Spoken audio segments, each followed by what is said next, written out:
कि जो एप्स्टीन था, जेफरी एप्स्टीन, उसकी सोर्स ऑफ इनकम के बारे में लोगों को पता ही नहीं था।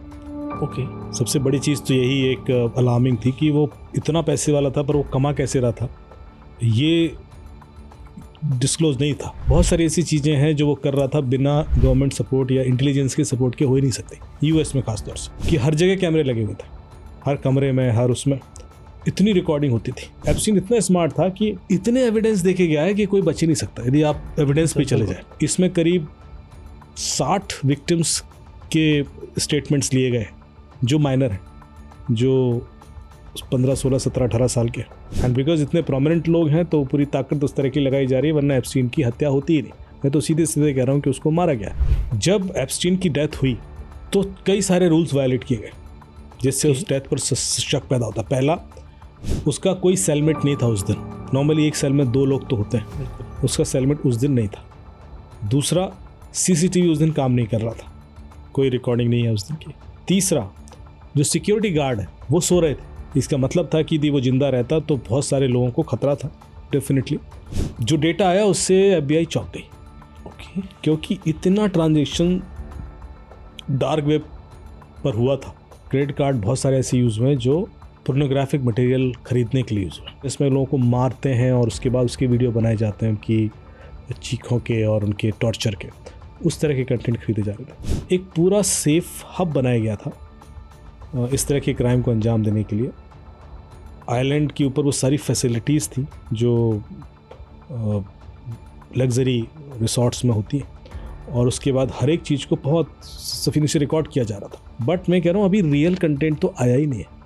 लेकिन यदि रियल कंटेंट आ जाएगा तो ब्लास्ट हो जाएगा। अभी भी करीब 60-65% जो हार्ड डिस्क है वो डिक्रिप्ट ही नहीं हुई। ओके। क्योंकि उसके जो पासवर्ड है वो एप्स्टीन की डेथ के संग ख़त्म हो गया, किसी को पता ही नहीं कि वो क्या है। जितने ये फ्लाइंग ट्रिप्स हुए हैं हर किसी का लॉग बनता था, डायरी में रिकॉर्ड रखा जाता था, प्रॉपर लॉग है एक एक चीज़ का, कौन फ्लाई किया है, कितने लोग फ्लाई किए हैं। 100 से ज़्यादा तो लैपटॉप बरामद किए इन्होंने उस आइलैंड पे जो ऑपरेट, तो इसका मतलब पूरा ऑफिस चल रहा था। तो उस आइलैंड में कुछ और तो होता नहीं। बिल्कुल। एफिल टावर देखने तो गए नहीं थे। बिल्कुल। बुर्ज खलीफा तो है नहीं वहाँ कि वहाँ पर यदि कोई गया और उसका ट्रांजिट रिकॉर्ड मिलता है तो that means he was there for pleasure, पहली चीज़। या यहाँ तक कि उन्होंने ह्यूमन मांस भी खाया। सच यदि बड़े लोगों को परेशान कर रहा है तो वो कभी सामने नहीं आता। फंसते वही है जो मोहरा होते हैं, जिनके थ्रू चीज़ें हो रही होती हैं। पर एप्स्टीन को पता था कि वो मोहरा है और इसीलिए वो सारे प्रोविजंस लेके चल रहा था। रिकॉर्डिंग जो रखी है इसने सारी कलाकारियाँ की। उनकी जो क्लाइंटेल थे उसमें बहुत सारे पॉलिटिशियन, बहुत सारे बिजनेसमैन यही लोग थे। इसके पीछे जो मास्टर है उसका नाम तो आपको पता ही नहीं पड़ेगा। आपको क्या लग रहा है ट्रंप इसके पीछे? ट्रंप भी उतना ही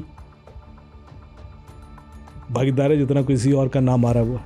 सो there are some business houses जो एक्सपोज नहीं होते अपने आप को, and they create these things.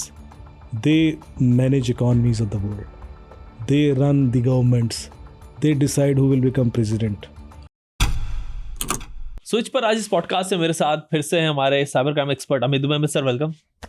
कैसे हैं सर आप? बहुत बढ़िया। कैसे हैं आज भाई? इस बार सर काफ़ी दिन के बाद करें, मेरी भी थोड़ी तबीयत ख़राब थी, कुछ था, और आई थिंक आप बिजी थे, तो विल ट्राई कि आज मतलब आपकी जो शिकायतें हैं, काफ़ी दिन से पॉडकास्ट नहीं आ रहा था, वो दूर करें। और सर आज का जो टॉपिक है ना वो एप्स्टीन फाइल पे रखते हैं, क्योंकि क्वेश्चन भी आया था और उन्होंने मतलब इतनी तरीके से वो पॉडकास्ट देखा है ना, उन्होंने कोट किया आपको उसमें। एक क्वेश्चन था कि अयाज भाई अमित सर से बोलो कि एप्स्टीन वाले मैटर भी डिस्कस करें। Seems like this is going to uncover the brutal face of politics and how people like him do heinous crimes when not visible. I remember Amit saying people become villains when they are invisible to others, के villain बन जाते हैं लोग जब वो invisible होते हैं। तो सर एप्स्टीन फाइल्स एक ऐसा बंदा जो मतलब जिसके बारे में कोई जानता भी नहीं था, लेकिन इतना पॉपुलर था, फिर भी आम लोग नहीं जानते थे, लेकिन पावर कॉरिडोर्स में इतना पॉपुलर ऐसे क्राइम्स करता था। तो सर इसके बारे में क्या कहेंगे? तो सबसे पहले जो लोग शायद बहुत ज़्यादा डिटेल में नहीं जानते, न्यूज़ में सुना होगा कि जो एप्स्टीन था, जेफरी एप्स्टीन, उसकी सोर्स ऑफ इनकम के बारे में लोगों को पता ही नहीं था। ओके। सबसे बड़ी चीज़ तो यही एक अलार्मिंग थी कि वो इतना पैसे वाला था पर वो कमा कैसे रहा था, ये डिस्क्लोज नहीं था। लेकिन उसके बावजूद वो बचा हुआ था, और ऐसा तभी संभव है जब उसको गवर्नमेंट का सपोर्ट हो। बहुत सारी ऐसी चीज़ें हैं जो वो कर रहा था बिना गवर्नमेंट सपोर्ट या इंटेलिजेंस के सपोर्ट के हो ही नहीं सकती, यूएस में खास तौर से। जैसे जिस आइलैंड पे वो था, उस आइलैंड पे बिजली है, इंटरनेट है, डेली यॉट जा रहा है, वो चार्टर उतर रहे हैं उसके, सब कुछ था। तो जो बिजली थी वो सोलर और डीजल से थी, 70% बिजली डीजल से थी और बाकी सोलर।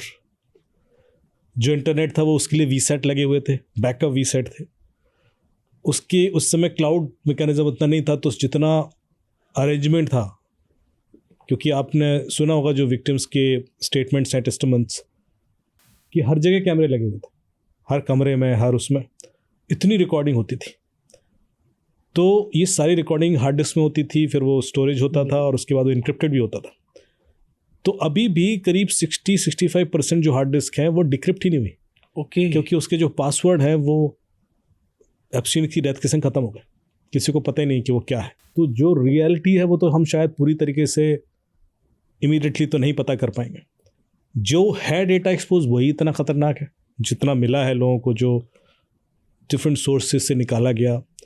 इसमें करीब 60 विक्टिम्स के स्टेटमेंट्स लिए गए जो माइनर हैं, जो 15, 16, 17, 18 साल के, उनके बेस पर ही उसको सज़ा मिली थी। 40 के जो स्टेटमेंट्स थे वो वैलिडेट किए गए थे और उसके बेस पर उसको सज़ा हुई थी। जब एप्स्टीन की डेथ हुई तो कई सारे रूल्स वायलेट किए गए जिससे उस डेथ पर शक पैदा होता। पहला, उसका कोई सेलमेट नहीं था उस दिन। नॉर्मली एक सेल में 2 लोग तो होते हैं, बिल्कुल। उसका सेलमेट उस दिन नहीं था। दूसरा, सीसीटीवी उस दिन काम नहीं कर रहा था, कोई रिकॉर्डिंग नहीं है उस दिन की। तीसरा कि उसकी एक और जो चीज़ बड़ी अलार्मिंग थी, मैं अभी मिस कर रहा हूँ, कि हाँ, जो सिक्योरिटी गार्ड है वो सो रहे थे। उनसे जब स्टेटमेंट लिया गया तो उन्होंने कहा हम तो नींद आई थी, हमें कुछ पता नहीं कैसे आके ये हुआ, क्योंकि ये पहले से शक था कि ये सुसाइड कर सकता है। तो इसको बोलते हैं सुसाइड वॉच डॉग। एक हम गार्ड रखते हैं जो ये सब नज़र रखे कि थोड़ी थोड़ी देर में। तो वो कह रहा हम तो सो गए थे। और उसके बाद भी जिस तरह से इस पूरे एविडेंसेस को छिपाया गया, उसका डेथ का इन्वेस्टिगेशन किया ही नहीं गया। इसका मतलब था कि यदि वो ज़िंदा रहता तो बहुत सारे लोगों को खतरा था डेफिनेटली, और उसकी सज़ा होने के बाद वो सब पूरा प्रयास कर रहे थे कि ये ज़िंदा ना रहे। लेकिन उसके बाद भी जो फाइल्स थी वो पब्लिक नहीं हुई, वो पब्लिक काफ़ी लेट हुई, जो डिपार्टमेंट ऑफ जस्टिस है यूएस का। और अभी भी जो डेटा है बाहर, उसमें मैं आपको बता दूं कि बहुत सारा डेटा जो हम लोग देख रहे हैं वो एआई जनरेटेड है। ओके। वो रियल है ही नहीं। जो रियल डेटा है वो, क्योंकि उसमें उनका लॉ एप्लीकेबल होता है, तो उसमें बहुत सारी चीज़ें ऑब्फस्केट कर दी जाती हैं जब वो रिलीज़ भी करते हैं। So they don't disclose faces, they don't disclose entities of people. थोड़ा बहुत शायद अलग अलग सोर्सेज से आया है, लेकिन मैंने ऑब्ज़र्व किया कि जैसे ममदानी को लेकर बहुत सारे इमेजेस आ गए थे, वो सब एआई जनरेटेड थे। बहुत सारे और लोगों के भी इमेजेस आए हैं, वीडियोस भी आए हैं, वो सब एआई जनरेटेड। तो पहले तो मामला बिल्कुल सीरियस था क्योंकि कन्विक्शन हुआ है, सज़ा हुई है, और ये पहली बार ऐसा नहीं हुआ दुनिया में। ओके। ऐसे कम से कम नहीं तो 7-8 केसेस तो आपको मिलेंगे। एक 2001-2 के आसपास ऑपरेशन ओर हुआ था, ऑपरेशन ओर। इसमें क्या होता है कि यूएस के अंदर एक कंपनी थी लैंडस्लाइड करके, लैंडस्लाइड पेमेंट गेटवे था। वो ऑनलाइन पेमेंट फैसिलिटीज़ प्रोवाइड करते थे। तो किसी के संग एक फ्रॉड हुआ, सिंपल साइबर फ्रॉड, और वो केस गया पुलिस के पास। ठीक है। तो जब इन्वेस्टिगेशन किया गया तो पता पड़ा कि इस बंदे को जो खरीदारी हुई है वो एक चोरी के क्रेडिट कार्ड से हुई है। तो वो चोरी के क्रेडिट कार्ड के डिटेल कहाँ से ऑब्टेन किए गए होंगे। तो फिर लैंडस्लाइड्स जो कंपनी थी उसका पेमेंट गेटवे यूज़ हुआ था पेमेंट के लिए, तो उससे लॉग निकलवाया गया। तो उस लॉग में जो डेटा आया उससे एफबीआई चौंक गई। ओके। क्योंकि इतना ट्रांजैक्शन डार्क वेब पर हुआ था या अलग अलग सोर्सेस के थ्रू निकाला गया कि जो क्रेडिट कार्ड बहुत सारे ऐसे यूज़ हुए जो पोर्नोग्राफिक मटेरियल खरीदने के लिए यूज़ हुआ, और चाइल्ड पोर्नोग्राफी। तो एफबीआई ने वो लिस्ट जिन जिन कंट्रीज़ के क्रेडिट कार्ड थे उन सबके संग शेयर कर दी। एक लिस्ट यूके के पास पहुंची, उस लिस्ट में करीब 7,000 लोग थे। ओके 7,000 लोगों के एनालिसिस की गई कि उन्होंने चाइल्ड पोर्नोग्राफिक कंटेंट, यूके के अंदर हैं 7,000 लोग ऐसे जो चाइल्ड पोर्नोग्राफिक कंटेंट देख रहे हैं, खरीद के देख रहे हैं। तो उन्होंने 4,000 घरों में, 4-4,500 घरों में रेड डाली बेस्ड ऑन फर्दर एविडेंसेस, क्योंकि कई सारे ऐसे भी हो सकते हैं कि उनका क्रेडिट कार्ड चोरी हो गया हो और किसी और ने इस्तेमाल किया हो, तो वो सब नलीफाई किए गए केसेस। और उसके बाद 4,500 घरों में रेड डाल के करीब 2,000 लोग तो कन्विक्ट हुए, 1,800 से ज़्यादा लोग तो कन्विक्ट हुए उसमें, मतलब वो सही थे, वो खरीद ही रहे थे।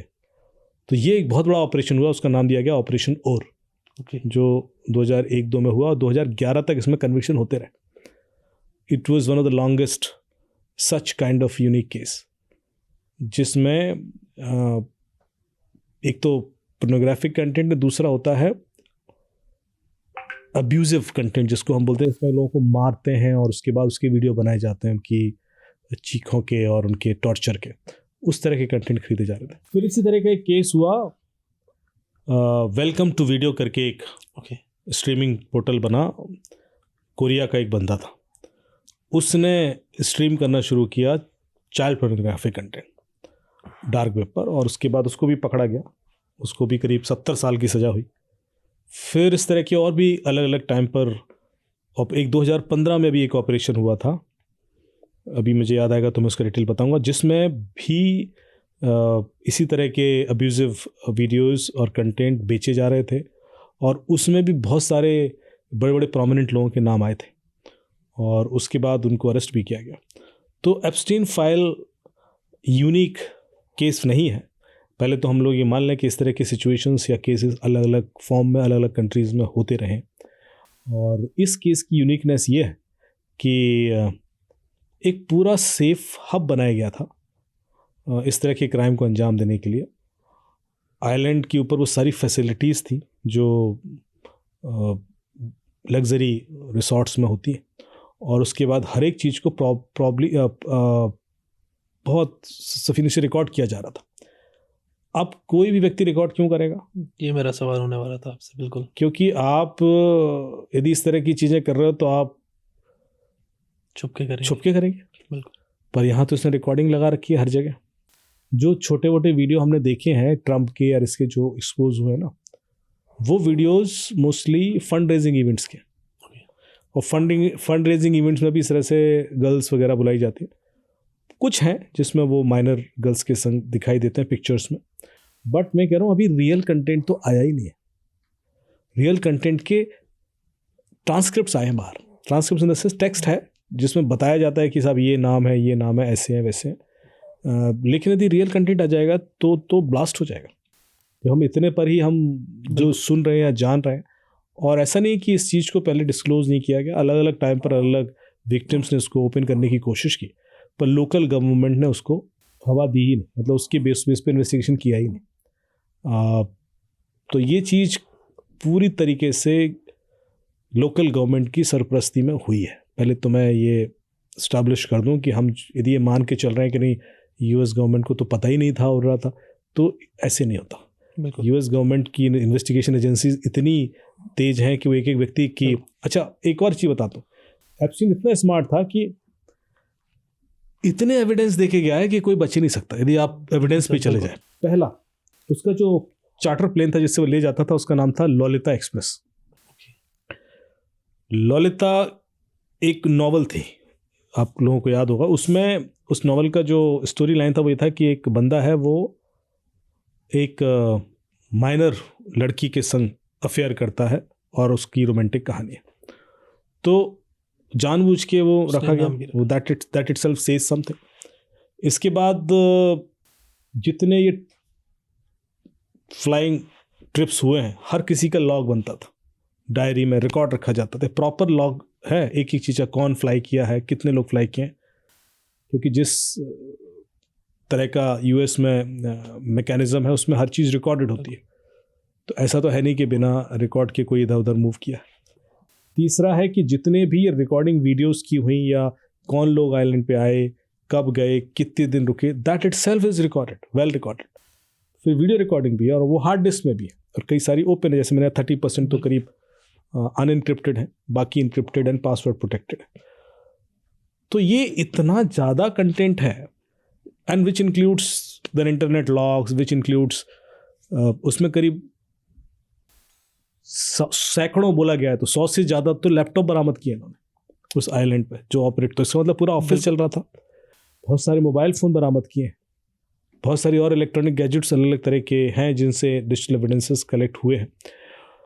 तो एविडेंसेस की कमी नहीं थी और इसी वजह से उसको कन्विक्शन हुआ, प्रोसिक्यूशन हुआ, क्योंकि नहीं तो मतलब जो भी विजिबल था वो इतना सफिशिएंट था कि उसके लिए वो जजमेंट देना मुश्किल नहीं था।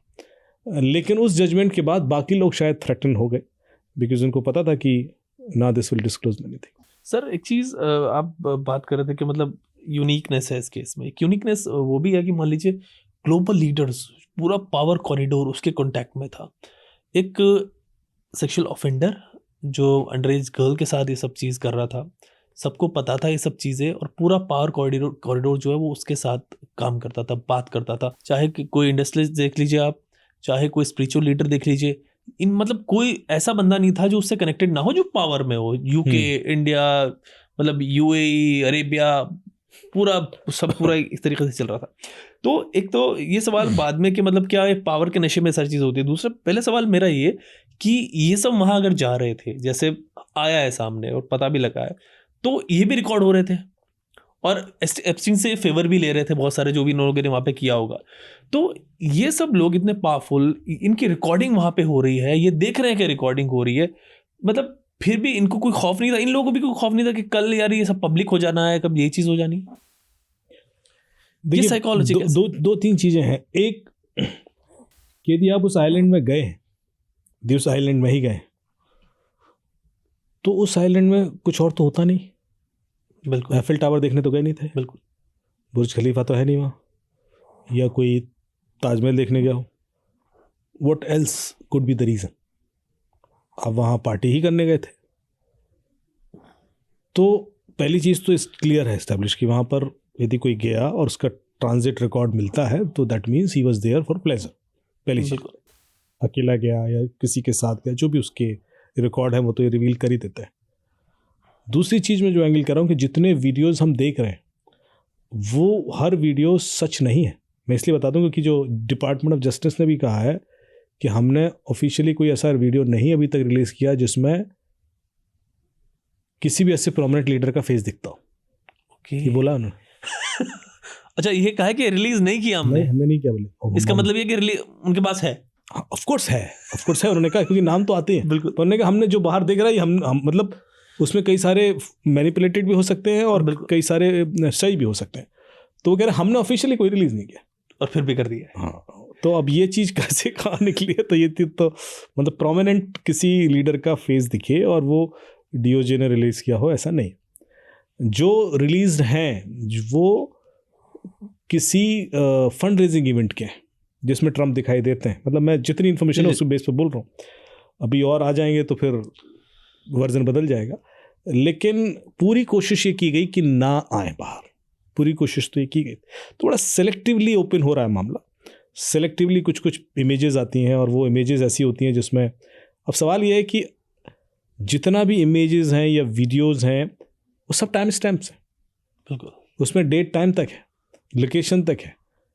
मतलब इतना हद तक पुख्ता एविडेंसेस हैं कि किसी भी तरीके से यदि किसी व्यक्ति का नाम है तो वो बच नहीं सकता। My point is that, and because इतने प्रोमिनेंट लोग हैं तो पूरी ताकत उस तरह की लगाई जा रही है, वरना एप्स्टीन की हत्या होती ही नहीं। मैं तो सीधे सीधे कह रहा हूँ कि उसको मारा गया, वरना ऐसे कैसे कोई व्यक्ति कि उस दिन गार्ड भी सो जाएगा और क्या कहते हैं उसका कोई सेलमेट भी नहीं होगा उस दिन, और उस दिन CCTV भी नहीं चलेगा और उसी दिन वो सुसाइड करेगा, तो नहीं होता। तो ये तो पूरी दुनिया जान रही है कि मैंडेट क्या रहा होगा, और जो लोग थे इसमें इन्वॉल्व वो इतने कॉन्फिडेंट हैं कि वो भी नहीं आ पाएगा। मुझे ये भी पता है कि बहुत ज़्यादा लंबा नहीं खिंच पाएगा, बिकॉज इसके पीछे जो ताकत है बहुत स्ट्रांग। जितना हम जान रहे हैं उसी के बीच पे स्पेकुलेट करते रहेंगे। सर मैंने माना कि मान लीजिए जो लोग वहाँ पे गए उनकी रिकॉर्डिंग आ गई, एक कैमरा लगा हुआ था तो आ गई, ओके फाइन, जो भी ये कर रहे थे, लेकिन हर चीज़ मेल पे डॉक्यूमेंटेड भी है। वो मेल भेज रहा है और मेल रिसीव हो रही है, और जितने भी ऑब्सीन चीज़ें हैं वो सब दूसरा बंदा, जो भी ये पावरफुल लोग हैं, ये डिस्कस कर रहे हैं उससे ऑन मेल।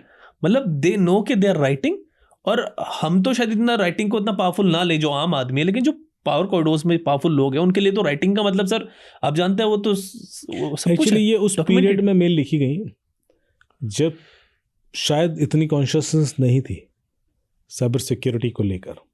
एक तो ये भी एक कारण है। दूसरा, जो most of the cyber consciousness को लेकर कॉन्शियसनेस आई है साइबर सिक्योरिटी, वो 2011 के बाद आई है। और उससे पहले भी आप देखें तो 2 फैक्टर ऑथेंटिकेशन तक नहीं होता था ईमेल, या पासवर्ड भी बड़े छोटे होते थे। ईमेल पे हम मान के चलते थे कि बड़ा प्राइवेट कम्युनिकेशन। ये सब गलतियां इग्नोरेंस की वजह से हुई हैं, और डेफिनेटली मतलब अब यदि ऐसा कोई देखता है तो लगता है यार ऐसे थोड़ा इतने बड़े बेवकूफ़ है कि ईमेल पे किए जा रहे हैं। पर जो चीज़ आजकल हम व्हाट्सएप पे कर रहे हैं, हम ये मान के चल रहे हैं ना कि हमारा व्हाट्सएप सेफ़ है, और कल के दिन ये पब्लिक हो गया, फिर क्या कहोगे? जो लोग आज से 7-8 साल बाद क्वांटम के कारण कोई भी इंक्रिप्शन क्रैक कर लेंगे, वो आप पे हंसेंगे कि ये व्हाट्सएप पे ऐसा क्यों लिखते थे भाई, इन्हें नहीं पता था कि ये क्रैक हो जाएगा। तो इट्स लाइक दैट, मतलब वो टाइम टू टाइम चीज़ें, आज हमारे लिए व्हाट्सएप इतना सिक्योर दिख रहा है, पर स्टोर नॉट डिक्रिप्ट लेटर का मैकेनिज्म चल रहा है। लोग आज स्टोर किए जा रहे हैं इनक्रिप्टेड कम्युनिकेशन, बाद में डिक्रिप्ट हो जाएगा।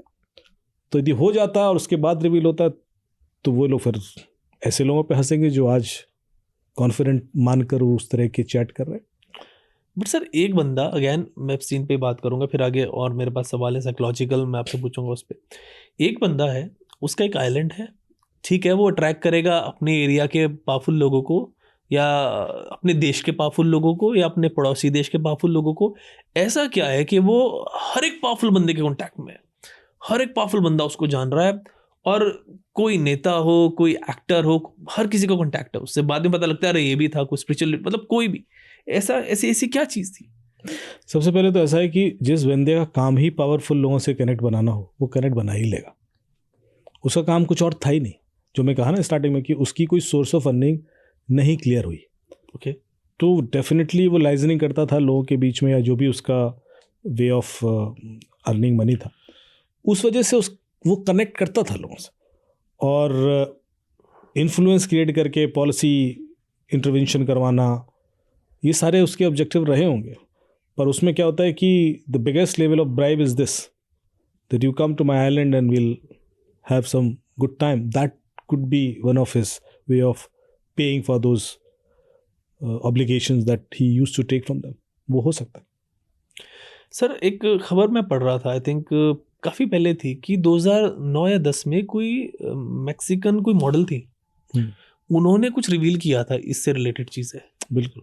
तो उसके बारे में फिर क्या किया, जैसे आप कह रहे हैं कि पावरफुल लोगों का काम है, तो उसको मेंटली डिप्रेस, उन लोगों ने वो कर दिया कि मेंटली डिप्रेस है, उसको मेडिकल उसमें भेज दिया, वहाँ पे ट्रीटमेंट लगा दिया, तो उनकी बात मानी नहीं गई। तो ये जब जो भी काम हो रहा था, वहाँ पे आइलैंड पे लोग भी होंगे जो ये रिकॉर्ड कर रहे होंगे, ऑफ कोर्स पूरी टीम होगी सर। अभी तो मतलब मान लीजिए एआई है, सोच सकते हैं कि एक बंदा सब चीज़ हैंडल कर लेगा, लेकिन आज से 15 साल पहले, इतने वक्त पहले, तो एक सिस्टम को हैंडल करने के लिए मल्टीपल लोग चाहिए होंगे। क्या उनके थ्रू चीज़ें तब नहीं निकली? वही हमेशा ही होता है कि देखिए, सच यदि बड़े लोगों को परेशान कर रहा है तो वो कभी सामने नहीं आता, और ऐसा हमेशा होता रहा है। तो उसको छुपाने के लिए जो सारे प्रयास इस केस में पिछले 20 साल में हुए, वो अलग अलग कंट्रीज़ में अलग अलग फॉर्म में होते रहे। ऐसा तो है नहीं कि, और इसमें एक अलग चीज़ जो मैं बताना चाह रहा हूँ कि नॉर्मली लोग बिकॉज ऑफ इग्नोरेंस पकड़े जाते हैं, पर ये ऑडेसिटी थी। बिल्कुल। आप ये गौर से देखिए कि आपको पता है गलत है, पर मैं छुप के नहीं करूँगा। मुझे उसको नहीं समझ में आ रहा जो लोग वहाँ पर थे, या जो बोला जा रहा है कि टॉर्चर हो रहे थे, या यहाँ तक कि उन्होंने ह्यूमन मांस भी खाया। एक सेकंड को भी लगा कि ये चीज़ एक्सपोज हो जाएगी या कल हो जाएगा तो कोई क्या सोचेगा। मतलब दैट इज़ कॉल्ड ऑडेसिटी, कि भाई मैं इतना पावरफुल हो चुका हूँ कि अब मुझे इस चीज़ का डर भी नहीं है। ये कैसे आया? मतलब that is something which can not come, because आप कितना भी पावरफुल हो, आप कितना भी इन्फ्लुएंशियल हो, आप कितना भी कंट्रोल कर रहे हो दुनिया की इकोनॉमी, लेकिन at the end of the day एक ह्यूमन कॉग्निजेंस तो आप में होता ही है कि आपको ये लगता है कि यार ये कल के दिन रिवील हुआ 1% भी, तो you will be treated like मतलब राक्षस की तरह जो आपकी इमेज होगी। और ये सारे लोग, तो ये इंसान की इवोल्यूशन पर भी एक सवाल खड़ा करता है कि क्या हम जब बहुत ज़्यादा इन्फ्लुएंशियल या पावरफुल होते हैं, क्या सब यही बन जाते हैं? मतलब ये चूंकि हम नहीं है इसलिए हम लोगों को ये चीज़ अजीब लग रही है, लेकिन इफ़ बिकॉज ये लोग भी हम में से निकले हैं, लोग आसमान से तो टपके नहीं है। जितने लोग भी पाप करते हैं या जो मार रहे हैं लोगों को या जो भी कर रहे हैं, they all are part of this society only. तो वो हम अलग अलग जस्टिफिकेशन देते हैं कई बार कि यार उसके संग ऐसा हुआ इसलिए उसने ऐसा किया होगा, उसके संग ऐसा हुआ इसलिए उसने रिटेलिएट किया होगा। यहाँ तो कुछ नहीं हुआ, यहाँ तो आपके पास सब कुछ है, यू आर ब्लेस्ड। मतलब जितना आपको मैक्सिमम दे सकता है ऊपर वाला उसने दिया है, उसके बाद भी आप यदि यही बनते हो तो मुझे बड़ा दुख होता है कि इसका मतलब है कहीं ना कहीं ह्यूमन इवोल्यूशन की साइकिल में कुछ गड़बड़ हो गई है। सर ऐसे ऐसे मैंने नैरेटिव्स पढ़े, पता नहीं, आई डोंट मतलब नो ऑथेंटिसिटी उनकी क्या है, कि बच्चे होते थे वो और उनके साथ जो भी किया जाता था वो तो बात भी नहीं कर सकते, बट उसके बाद उनको मारने के बाद उनका खून तक पीते थे। और उसमें कई सारे रीजनिंग्स दी गई हैं कि जब आप किसी को मारते हो तो जो टॉक्सिन उसकी बॉडी में निकलते हैं, they give some sort of anti aging phenomena to human body, and that was used कि आप टॉर्चर करो, टॉर्चर करके जो केमिकल्स जनरेट होंगे वो ब्लड का पार्ट हो जाएंगे, and what ever may be the reason, because I am not biochemical expert, but यदि ऐसा है और हुआ है जो कि फाइल्स में आ ही रहा है। तो मतलब सर एक चीज़ और है, लोग ये भी कह रहे हैं कि यार एप्स्टीन तो जैसे एक मोहरा था, असली खिलाड़ी तो कभी आए नहीं सामने और ना कभी आएंगे। ये तो 100% मोहरा था। ये देखिए, यदि एप्स्टीन इतना पावरफुल होता तो सबसे पहले वो बचता। पावरफुल लोग तो बच ही जाते हैं, बिल्कुल। फंसते वही है जो मोहरा होते हैं, जिनके थ्रू चीज़ें हो रही होती हैं। पर एप्स्टीन को पता था कि वो मोहरा है, और इसीलिए वो सारे प्रोविजंस लेके चल रहा था, रिकॉर्डिंग जो रखी है इसने सारी कलाकारियाँ की, और लास्ट मोमेंट तक उसने कोशिश की होगी। लेकिन जब कुछ एविडेंस इतने ही ओपन हो गए और वो कन्विक्ट हो गया, तो फिर जो लोग खतरे में थे उसकी वजह से, जो मास्टरमाइंड थे जिनकी वजह से वो काम हो रहा था। जब मैं हमेशा डार्क वेब के बारे में बात करता हूँ, हम लोगों ने डार्क वेब के बारे में बात की, या बिटकॉइन के बारे में हमने बात की, तो हमेशा कहता हूँ कि डार्क वेब को ऐसे बोला जाता है एक कम्युनिटी रन कर रही है, या बिटकॉइन को एक कम्युनिटी रन कर रही है। पर ऐसे हो सकता है क्या कि एक चीज़ बने, 4 लोग मोटिवेटेड हो जाएं और एक कम्युनिटी बना के उसको रन कर रहे हैं? कोई मोटिवेशन नहीं है, मतलब in the sense there is no money involved and then you are doing it because some social reason. ये बहुत लंबे समय तक चीज़ें चलती नहीं है। हर उस चीज़ में कहीं ना कहीं कोई ना कोई व्यक्ति फंड देता है। वो पैसा आता कहाँ से? जब इतनी कॉम्प्लिकेटेड कोई चीज़ बनानी है, इट रिक्वायर्स ह्यूज मनी। तो इवेंचुअली हर चीज़ के पीछे एक मास्टरमाइंड तो होता ही है, पर वो मास्टरमाइंड एक्सपोज नहीं होना चाहता। बिल्कुल। वो पीछे पर्दे में पीछे काम करना चाहता है। कल के दिन यदि ये चीज़ें, जैसे कि अब उनको पता था कि बिटकॉइन का इस्तेमाल कॉन्ट्रैक्ट किलर हायर करने में भी होगा, ड्रग खरीदने में भी होगा, गन्स खरीदने में भी होगा, हैकर हायर करने में भी होगा, और जो भी ये इलीगल सर्विसेज हैं सब होंगी, तो how would he come in forward? Because आ गया तो कल के दिन उसको उठाओ, पूछो इससे इस वॉलेट का ओनर कौन है, ये वाली कहानी शुरू हो सकती है, बट कोई है ही नहीं। ये तो कम्युनिटी है, ये तो ब्लॉकचेन बेस्ड है। So make it open and hidden, both. Open in the sense कि anybody can see the money flow from any wallet to any wallet, or hidden that nobody can even reach to the real owner of any wallet. If that is the way we could manage without linking it to someone कि ये इसका owner है जिससे हम source code ले सकते हैं या इससे हम लॉग कलेक्ट कर सकते हैं, तो फिर वो चीज़ वहीं ख़त्म हो गई, डेड एंड पे आ गया। इसलिए बिटकॉइन का कोई ओनर नहीं है। पर ऐसा हो सकता है क्या? प्रैक्टिकली तो ऐसा नहीं हो सकता। इसी तरह बिटकॉइन डार्क वेब करनी है, सेम हैपेंड विद एप्स्टीन कि वो ओनर नहीं कभी डिस्क्लोज होगा, and this guy was and Epstein जैसे कई एप्स्टीन घूम रहे होंगे ऐसा, जैसे मैंने बाकी केसेस भी बताए, उसमें भी जिन लोगों को सज़ा हुई है, जो लोग डिस्क्लोज हुए हैं, उनकी जो क्लाइंटेल थे उसमें बहुत सारे पॉलिटिशियन, बहुत सारे बिजनेसमैन यही लोग थे। जो 2015 का मैं केस बता रहा हूँ अभी, देखिएगा आप, उसमें जो लिस्ट आई है that has also included lots of billionaires and people. सब उनको कन्विक्शन नहीं हुई, उनको बेनिफिट ऑफ डाउट मिल जाता है बहुत सारे रीजंस की वजह से। जैसे कि आपका क्रेडिट कार्ड इस्तेमाल हुआ, मान लीजिए जैसे हुआ उस वाले केस में हुआ, तो बेनिफिट ऑफ डाउट ये दिया गया कि भाई वो तो चोरी भी होके यूज़ हो सकता है। बिल्कुल, मैंने ही खरीदा था, मैंने ही देखा था, मैंने ही डाउनलोड किया था, इस चीज़ के कितने सबूत? इसको पकड़ना बहुत मुश्किल होता है, तो लोग बचते भी हैं, बच जाते हैं। सर ये जो इलीट है, तो क्या इस इलीट का, जिसको लोग कहते हैं लोगों के रोल मॉडल हैं, लोग इनको रोल मॉडल्स मानते हैं, जैसे आप भी कह रहे हैं, क्या असली चेहरा यही है कि यही डिग्रेडेशन होता है ह्यूमैनिटी का एक तरीके से जाके? हाँ देखिए, शक्ति का यदि आप सिर्फ शक्ति एक्वायर करते रहेंगे, चाहे वो नॉलेज हो, चाहे वो पैसा हो, चाहे वो पावर हो, यदि आप सिर्फ एक्विजिशन की तरफ फोकस करते रहेंगे तो परिणति नेगेटिव ही होगी। ओके, क्योंकि आपने कभी, एक चीज़ बताऊँ, जब पहले किसी को कोई पावर दी जाती थी ना उपनिषदों में कि भाई इसको ब्रह्मास्त्र का उपयोग करना सिखा दो, कि ब्रह्मास्त्र इस्तेमाल कर ले, तो सबको नहीं सिखाया जाता था। ओके, द्रोणाचार्य होते चाहते तो सबको सिखा देते कि तुम भी सीख लो, तुम में भी अस्त्र आते हैं। अर्जुन को क्यों सिखाए? इनको भी तो धनुष चलाना आता था, इनको भी सिखा देते। अर्जुन को भीम वो चला, मतलब हर चीज़ को हर व्यक्ति को इसलिए नहीं सिखाया जा सकता या हर पावर नहीं दी जा सकती क्योंकि वो एक पात्रता डिमांड करती है।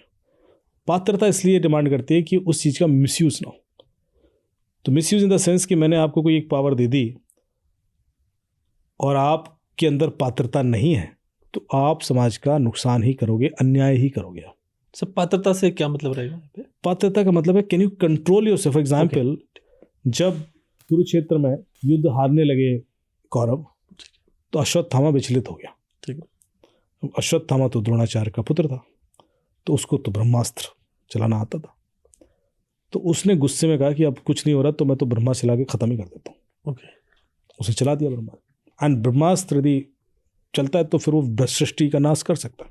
तो यहाँ से अर्जुन ने भी चलाया काउंटर करने के लिए, और यदि वो टकरा जाएंगे तो सृष्टि खत्म हो जाएगी। तो कृष्ण ने अर्जुन से कहा कि तुम अपना ब्रह्मास्त्र वापस ले लो, और उससे भी कहा। तो अश्वत्थामा ने कहा कि मैं तो वापस ले नहीं सकता, मुझे तो आता नहीं है। He gave some reason, okay, क्योंकि वो चालू था, पर मैं दिशा बदल सकता हूँ। तो उन्होंने कहा ठीक है, दिशा बदल दो। तो उनको लगा दिशा बदल के कहीं और किसी ग्रह पर कुछ करेगा। उसने उसकी दिशा बदलती उत्तरा के गर्भ की तरफ, ओके, जो अभिमन्यु की पत्नी थी, और उस वजह से उसका जो पुत्र था वो गर्भ में ही मर गया। सो दैट सेज कि the amount of energy which एक वॉर्म के अंदर होती है, that is equivalent to a nuclear weapon kind of.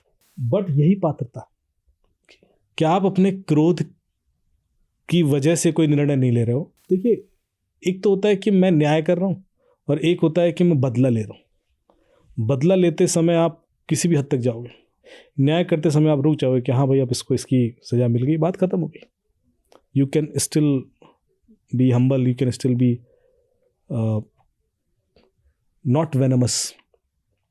यहाँ वो चीज़ हर व्यक्ति में उस चीज़ को अचीव करना संभव नहीं होता। It requires lots of human level evolution. आप उतना मैच्योर होना आपकी लाइफ में होना बहुत ज़रूरी है, तब जाके आपको पावर दी जाए। Great power comes with great responsibilities. मैं आपको पावर तो दे दूं, पर आप उसको रिस्पॉन्सिबली यूज़ ही नहीं कर रहे हो, तो समाज का हित करोगे। इसलिए बहुत सारी ऐसी चीज़ें हर व्यक्ति को नहीं सिखाई जाती। वही एक कारण था कि बहुत सारी चीज़ें आगे जाके ख़त्म भी हो गई, क्योंकि पात्र ही नहीं मिले। पात्रता ख़त्म हो गई और लोग शॉर्टकट ढूंढने लगे कि मुझे तो ये सिखा दीजिए, चाहे वो यंत्र तंत्र या मंत्र हो। एक कहानी मुझे याद आती है, उसमें एक मैं नाम व्यक्ति का भूल रहा हूँ, वो एक आश्रम इस्टेब्लिश किया उन्होंने, बहुत जाने माने संत हैं, लेकिन वो संत नहीं थे पहले, उससे पहले वो लॉ पढ़ रहे थे लखनऊ में या कहीं पर भी, और वो अंग्रेज़ों के संग टेनिस वेनिस खेलते थे। And he was against any kind of religious practice. नास्तिक हूँ, इस तरह का। तो अंग्रेज़ों ने उनका इस्तेमाल किया, उन्होंने कहा तुम जाओ जरा ऋषिकेश में कुछ जो धर्मगुरु हैं उनको एक्सपोज करो, पेपर में छापेंगे, जाओ। तो हाँ, चले गए वो। तो वो बैठे रहे, कोई उनको एक मिल गए, एक कोई पर्टिकुलर बंदा था, उसको एक्सपोज करने के लिए गए थे। तो वो बैठे रहे, उनका डेली डिस्कोर्स सुनते थे।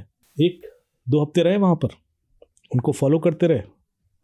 उससे बाबा कहते तुम्हारा इंटरव्यू चाहिए। तो बाबा जी कहते ठीक है कल आना। फिर वो पीछे चल जाते, भाई साहब तो कल अभी आ जाओ, गौशाला जा रहा हूँ मैं, उसके बाद आना। तो फिर पीछे गए तो गौशाला में चारा वारा खिलाया। तो ये इरिटेटेड हो गए, बोले आप कुछ ऐसा खास तो कर नहीं रहे हो कि इंटरव्यू नहीं दे सको। मैं देख रहा हूँ कभी यहाँ जा रहा हूँ, कभी कि किससे मिल रहा हूँ, तो इंटरव्यू दे दो। तो उन्होंने कहा हाँ दे दूंगा, लेकिन आपको लेने वाली पात्रता होनी चाहिए, ऐसे करके बोला। तो उन्हें समझ में नहीं आया। एंड इवेंचुअली जब उन्होंने इंटरव्यू दिया तो he got influence so much कि उन्होंने फ़ोन किया अपने ऑफिस में कि मैं अब बाबा बन रहा हूँ, मैं इनको फॉलो कर रहा हूँ, मैं इनको डिस्क्लोज वो करने आया था, एक्सपोज करने, but I am so much influence with this life style and objectives कि मैं तो अब नहीं आऊँगा वापस। तो अब उनकी भूख और बढ़ गई। तो ये अपने गुरु से बोले कि मुझे ब्रह्म ज्ञान चाहिए। तो ऋषिकेश में रहते थे, बोले मुझे तो आता नहीं है, तुम एक काम करो गौमुख पे जाओ, वहाँ एक हमारे गुरु रहते हैं वो दे देंगे। हाँ ठीक है। वो लेके लाठी चल पड़े, चलते गए, महीना 1.5 महीना लगा होगा। पैदल ऊपर पहुँचे तो एक कोई साधु था, वो कुछ शिष्यों को ज्ञान दे रहा था। ये कहे कि मुझे नीचे उन्होंने भेजा है, ब्रह्म ज्ञान सिखा दीजिए और आप हमें भी। तो उन्हें उसको डांट डूट के भागो यहाँ से। फिर वो बेचारा बाहर बैठा रहा। फिर थोड़ी देर बाद गया कि देखिए हम बहुत दूर से आए। बोले किसने भेजा? बोले फलाने ने भेजा। चिट्ठी लाए हो? नहीं चिट्ठी तो नहीं लाए। तो ले जाओ फिर। तो वापस आया, फिर उस साधु से मिला कि भाई वो चिट्ठी लिख के दे दो। तो अच्छा हाँ चिट्ठी नहीं दे पाया था मैं तुम्हें, अभी देता हूँ। चिट्ठी लिख के दे दी, जाओ। तो जब ये वापस जाने लगा तो इस साधु के बगल में, ऋषिकेश वाले के बगल में एक शिष्य बैठा था। बोले आप ये चिट्ठी तो पहले भी दे सकते थे, तो क्यों नहीं दी? दे देते तो बेचारे काम हो जाता। वापस गया, वापस आया। तो बोलते तुम्हें क्या लग रहा है कि उन्हें नहीं पता कि मैंने भेजा इसको, उन्हें चिट्ठी की ज़रूरत है? बोले फिर? बोले वो इसकी पात्रता डेवलप कर रहे हैं। यदि इस व्यक्ति के अंदर उतनी हम्बलनेस, इतनी सॉफ्टनेस, उतना वो नहीं होगा तो वो ज्ञान इसको नहीं मिल सकता। आज तक मैं पात्र नहीं बन पाया बोले कि ब्रह्म ज्ञान ले सकूँ। तो ये इतना अच्छा लगा मुझे कि ये भी बड़ा खतरनाक होता है कि आप हर व्यक्ति को हर चीज़ सिखा दें। फाइन सर, एप्स्टीन पे फिर से आऊँगा। आपने डार्क की बात की थी, डार्क वेब की। एक तो ये चीज़ है कि मतलब आप जिन लोगों की बात कर रहे हैं वो, और एक तरफ आज के लोग जो ये सब चीज़ कर रहे हैं, मतलब कितना ट्रांजिशन आप देख लीजिए, कितना ज़मीन आसमान का अंतर इस चीज़ में से बात करेंगे। लेकिन क्या आपको लगता है कि एप्स्टीन का जो नेटवर्क था वो भी डार्क वेब पे नहीं चलता होगा, क्योंकि ये सारे काम तो वहीं होता है? नहीं, बिना उसके भी चल सकते हैं, क्योंकि उसका जो पीरियड था वो ऐसा है कि डार्क वेब बहुत ज़्यादा प्रोमिनेंटली यूज़ नहीं हो सकता था। इनफैक्ट बहुत सारी ऐसी फंक्शनैलिटीज़ ही नहीं थी। तो कितना डार्क वेब पर वो डिपेंडेंट था ये तो कहना मुश्किल है, क्योंकि ऐसे कोई एविडेंसेस तो भी नहीं आए। लेकिन देखिए होता है क्या, dark web normally international transactions के लिए बनाया गया। ऐसी चीज़ें जो लीगली इधर उधर नहीं बेची जा सकती हैं, उन चीज़ों की सर्विसेज डार्क वेब के थ्रू अवेल हो। चाहे वो ड्रग बेचना है, चाहे वो गन्स बेचना है, चाहे वो हैकिंग सर्विस बेचना हो, चाहे वो कॉन्टेंट किलर हायर करना एटसेट्रा, या कोई और इलीगल ऐसी चीज़।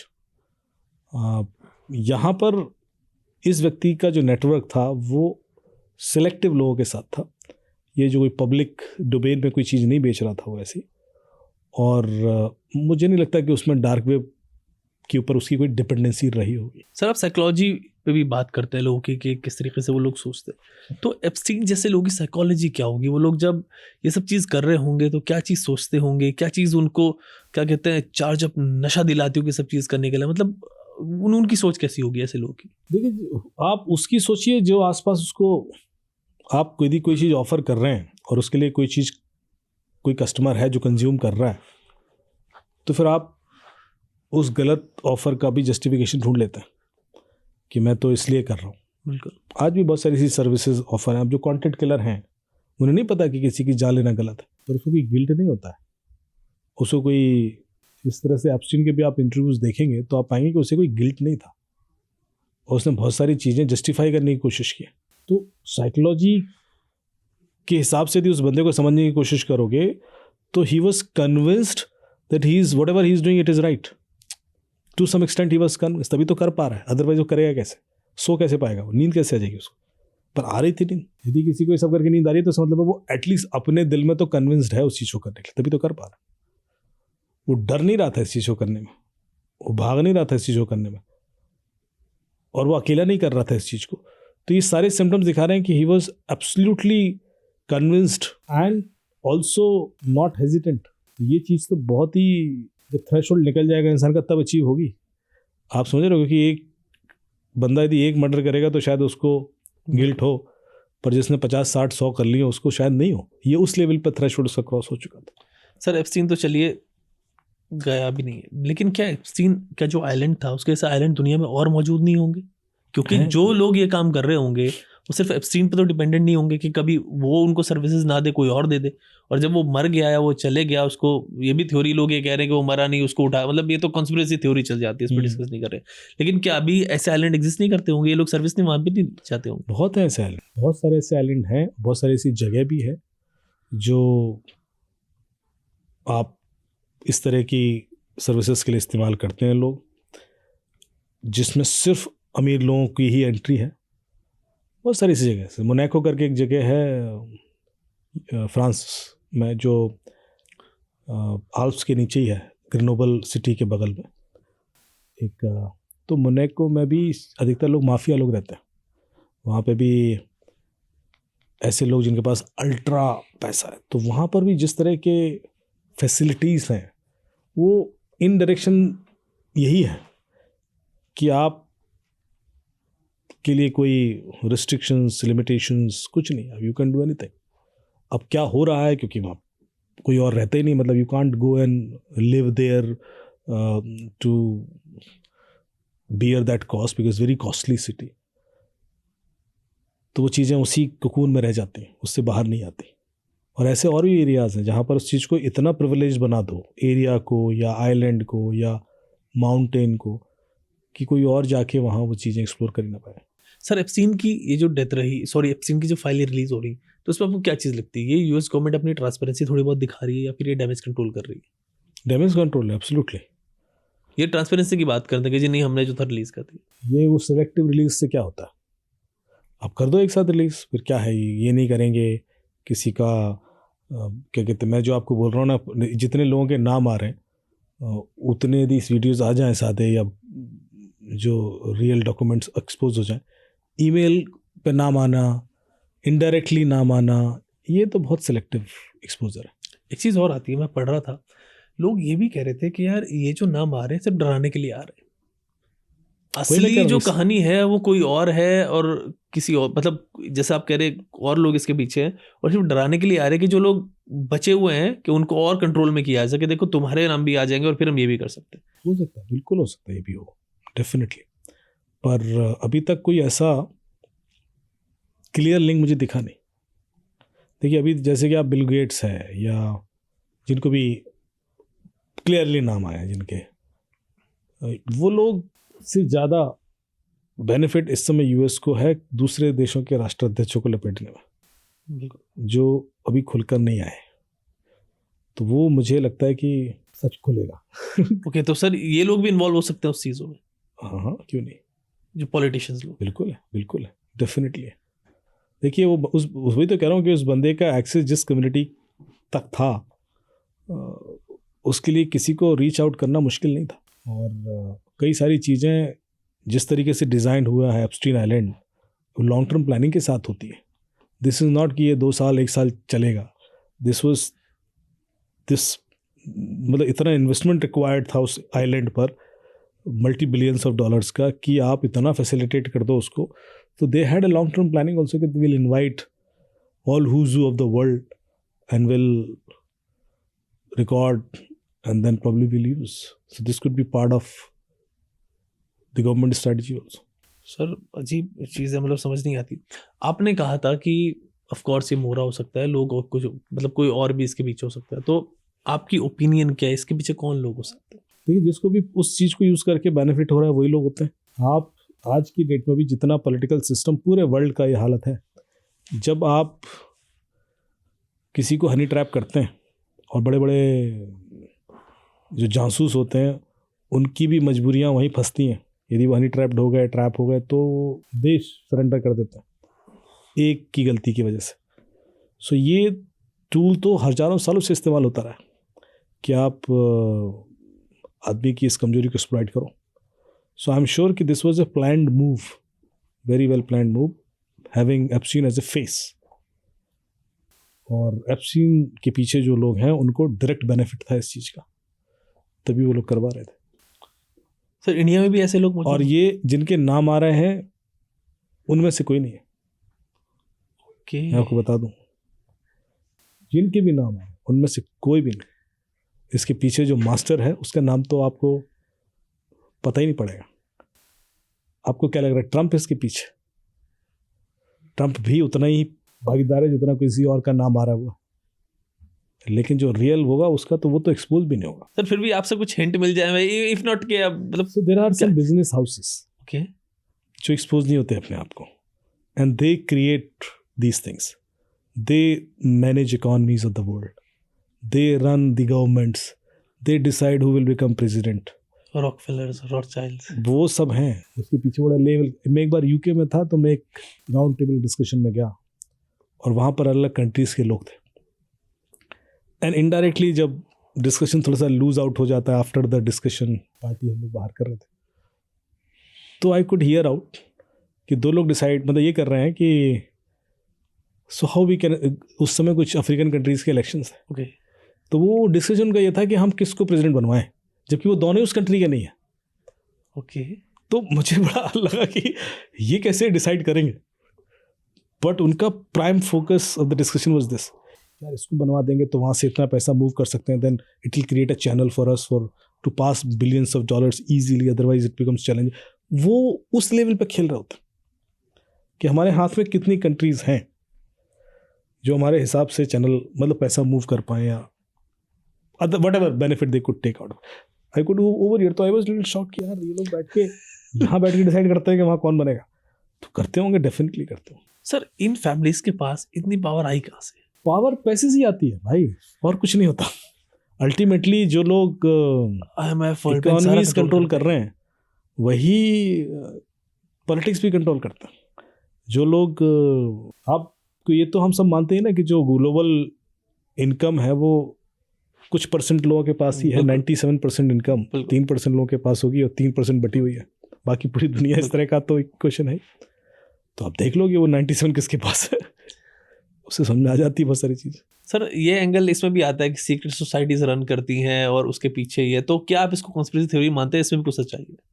इसको कॉन्स्पिरेसी थ्योरी की बजाय मैं मजबूरी मानता हूँ उनकी, क्योंकि वो सब हाथ देखो होता क्या है कि जो आदमी जब आप पैसा कमाते कमाते एक लेवल पर जाते हो ना, तो आप यहाँ से यहाँ जाने के लिए बहुत सारी चीज़ें ऐसी करते हो जिससे आप वल्नरेबल होते चले जाते हो, and you grow, you will grow, power भी आएगा, इन्फ्लुएंस, लेकिन वल्नरेबिलिटीज़ भी बढ़ती जाएगी। बिल्कुल।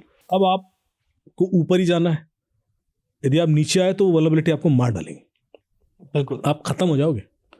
सो इन द सेंस कि अब आप लोग बैठे हैं कि तू नीचे गिरेगा और मैं खत्म कर दूंगा तेरे को। So basically you are running on an line, आप एक शेर का सवारी कर रहे हो। जब तक आप शेर दौड़ाते रहोगे तब तक तो आप जिंदा हो, यदि आप शेर से उतरे तो शेर खा जाएगा आपको। सो ये एक सबकी मजबूरी बन जाती है। जो लोग ग्रो होते होते उस लैडर में उतना ऊपर जा रहे थे, वो ऊपर नहीं रहे और वो नीचे आए, तो फिर ऐसे खाएंगे ना लोग उनको, वो जेल भी जाएंगे, फिर वो सब कुछ होगा।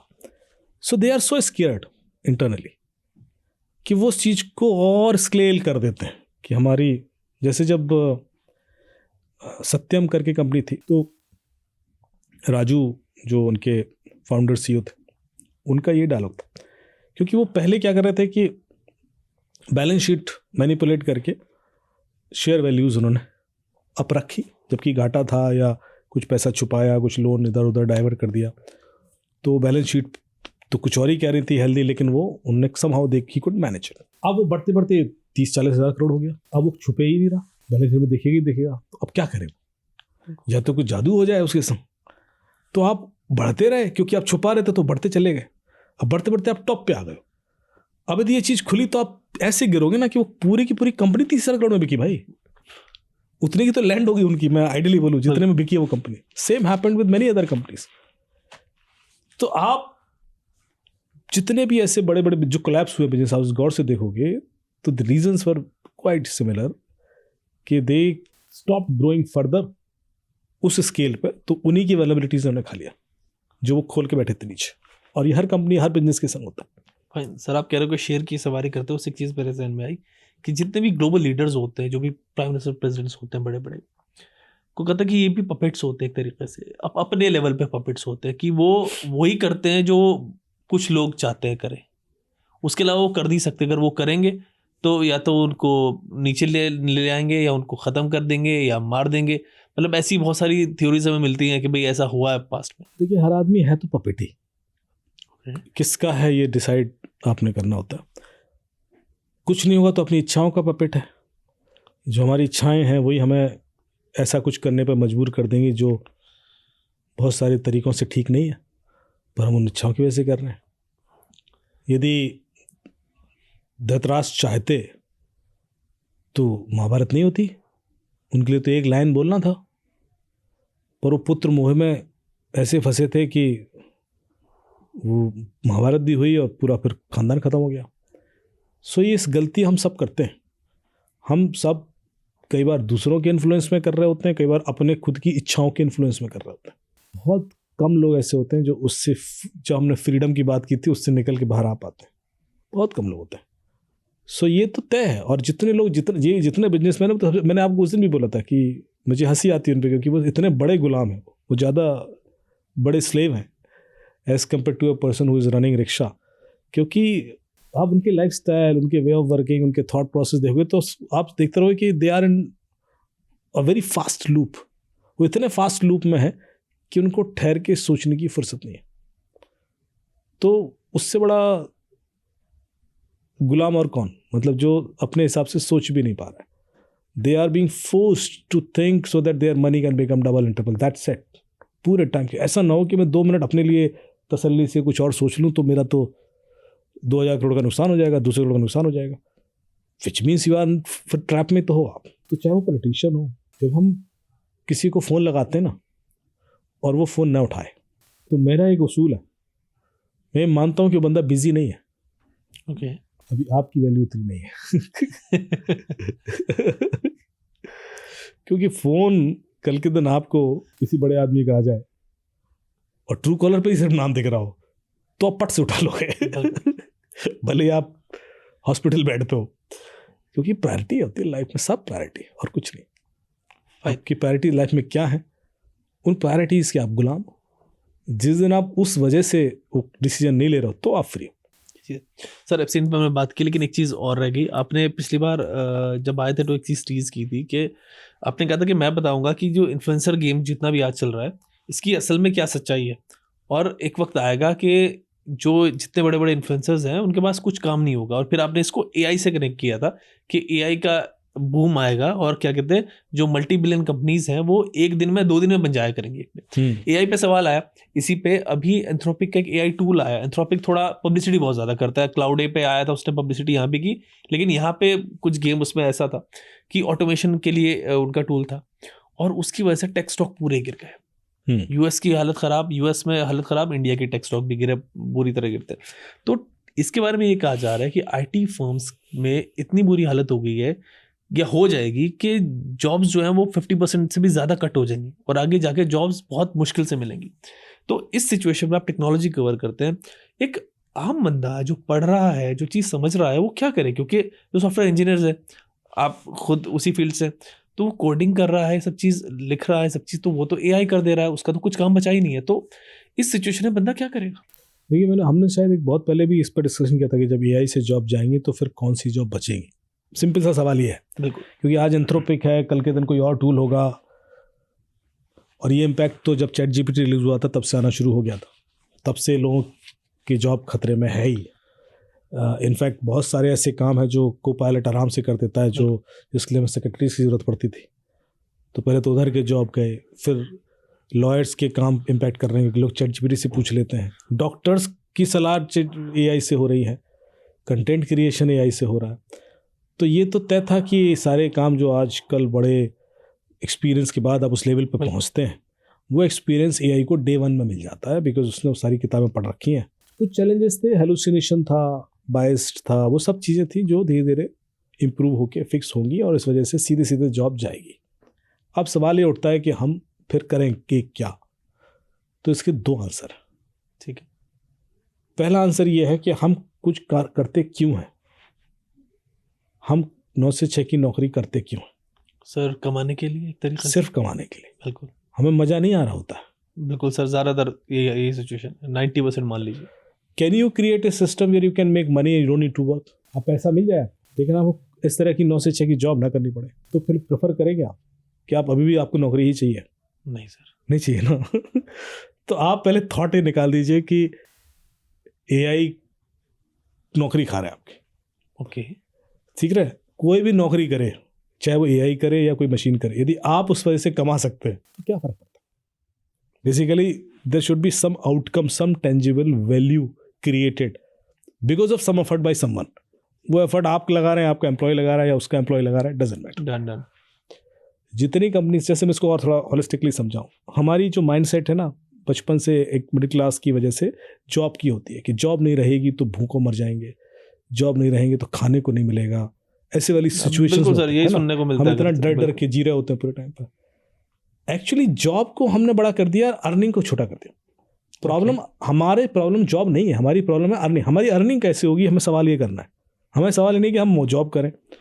जो बिजनेसमैन होता है, मेरे कई सारे ऐसे, वो दिन में कुछ कर ही नहीं रहे, पर उनकी अर्निंग वो जॉब वाले से तो डेफिनेटली बहुत ज़्यादा है, क्योंकि उसके लिए लोग काम कर रहे हैं, उसके लिए लोग काम कर रहे हैं और वो बैठ के गाइडेंस दे रहा है कि तुम्हें करो, तुम ऐसे करो, तुम ऐसे करो, और फिर वो इंश्योर करेगा कि उस चीज़ का। पर वो जो लोग काम कर रहे हैं, वो एक बंदा यदि दिन भर में 50 लाख का काम कर रहा है या 5 लाख का काम कर रहा है, तो उसकी अर्निंग 5,000 भी नहीं है। बिल्कुल। मतलब उसका स्केल इतना ज़्यादा है, the amount of return that he is giving to the company 5 गुना तो कम से कम देते ही आदमी। 5x का एक फॉर्मूला चलता है, तो उस 5x में ये बंदा एंजॉय कर रहा है। हो सकता है उसमें से 2x ऑपरेशन कॉस्ट निकाल लो, 1x निकाल लो, लेकिन ही यदि उसमें 50 एम्प्लॉय रख लिए तो 50 लोग एक x भी देंगे तो 50x 50 गुना कमा लेगा। Point is that. अब इमेजिन कीजिए कि सारे लोग एआई, ठीक, और आपके दिमाग में बड़ा धंधा आ गया है। एक बंदा मिला मुझे अभी लंदन में, जिसकी कंपनी चलती है और उसका ऐसी कुछ 6-7 मिलियन का टर्नओवर है, और उसकी कंपनी में कोई एम्प्लॉय है ही नहीं। उसकी कंपनी में सारे एआई एजेंट्स, वो हर काम एआई एजेंट्स के थ्रू करता है। So if he can make money by hiring AI agents and producing that level of money because of AI agents, तो ठीक है ना।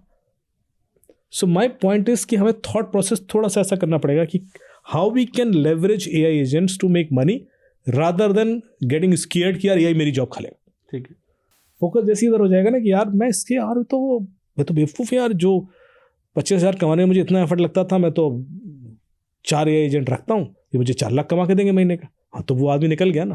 थॉट प्रोसेस थोड़ा सा बस बदल दिया। मैं एडिटिंग ही करूँगा ज़िंदगी भर, ये किसने लिख के दिया था कि मैं 84 लाख करोड़ योनियों के बाद पैदा होऊंगा, इंसान का जन्म लूंगा? क्यों?